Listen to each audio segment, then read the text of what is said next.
Battle wagons are rolling armored fortresses armed to the teeth, used by the orcs for just about every role imaginable from armored transport to long-range fire support. There are no two battle wagons that are truly exactly the same. Hello everybody, my name is Spoons Rattling, and today we are covering the battle wagon of the orcs, a classic model that has seen a very storied history of delivering orcs into the fray and being very tough to kill, which doesn't change too much this time around. The battle wagon comes in at 160 points and has a fairly tough vehicle profile. At 10 inches of movement, with toughness 10, a 3+ save, a 6+ invulnerable, 16 wounds, leadership 7+, and OC 5. This is a pretty nice profile for the cost, mainly because of just how many wounds it has, and its save isn't too bad either. The movement is pretty solid, though nothing blazing, and of course OC 5 is useful for scrapping on objectives. In terms of ranged weapons, it doesn't come with any standard, but it has quite a few options. It can be equipped with up to 4 big shooters, which are rapid fire 2, 36-inch range with 3 attacks that hit on 5s at strength 5, AP 0, damage 1. It can be equipped with a lava, which is blast and indirect at 48-inch range, D6 attacks that hit on 5s at strength 5, AP 0, and damage 1. Not the best, but is useful to have maybe just a little bit of indirect if you really want.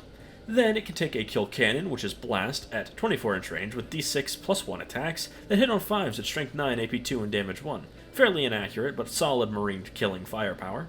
The zap gun is anti-vehicle 4+ at 36-inch range with 1 attack that hits on 5s at strength D6 plus 6 at AP 3 and damage 5. A very swingy but at least somewhat punchy anti-vehicle punch.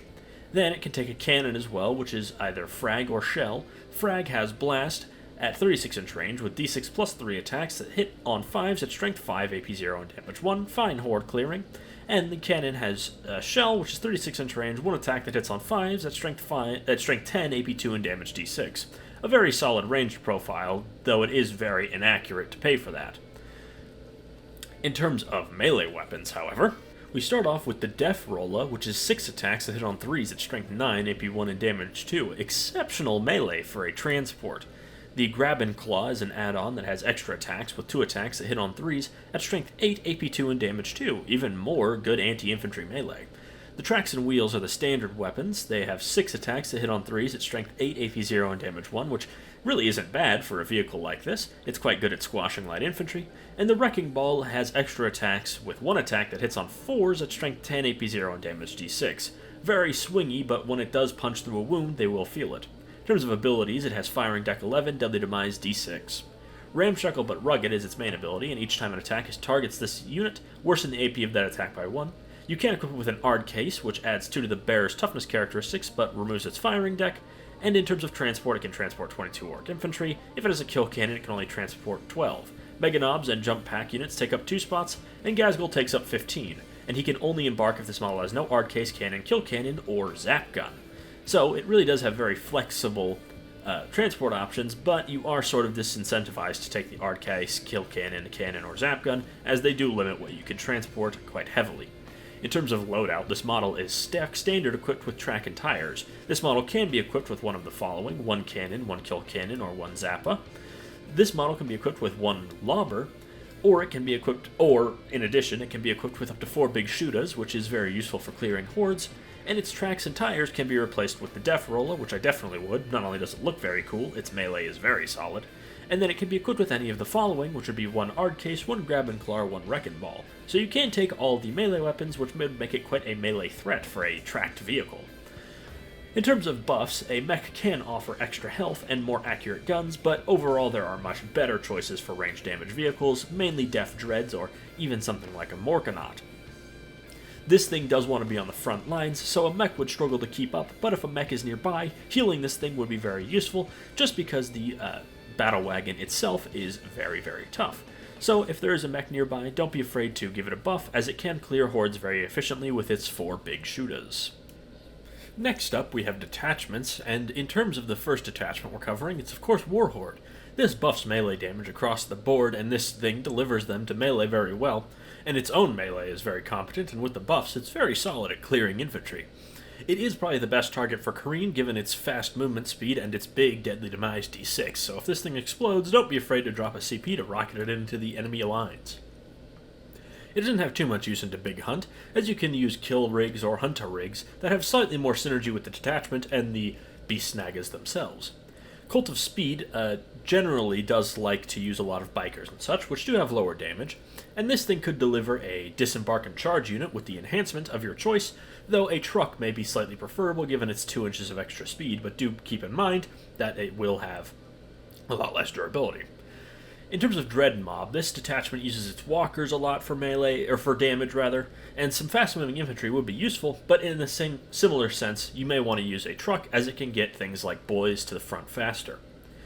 In terms of Green Tide, there are no direct buffs, but it could transport a 20-man boys unit with Pain Boy and War Boss in tow to give them extra protection and make sure they start above 10 units when they get to melee.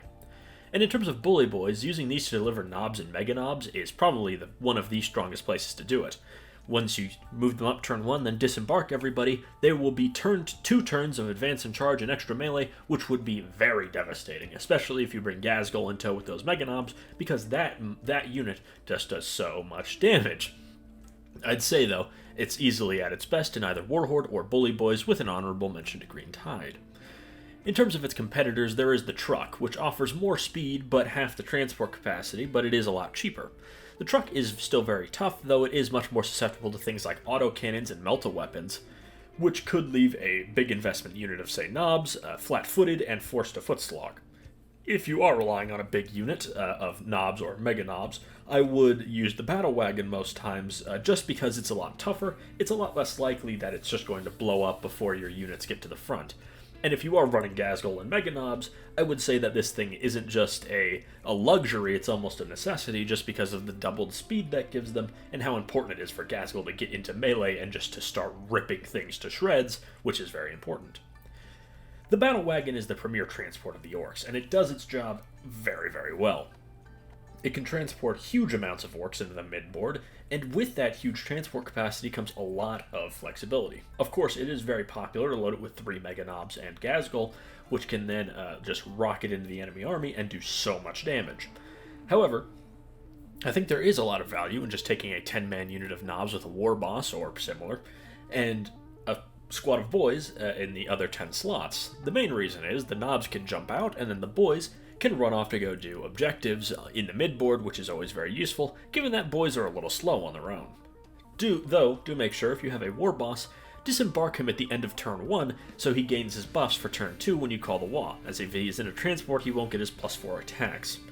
As I mentioned, the battlewagon does have very solid melee, so don't forget to send it careening into something to do a lot of damage, especially against something like Space Marines, which it will make mincemeat out of.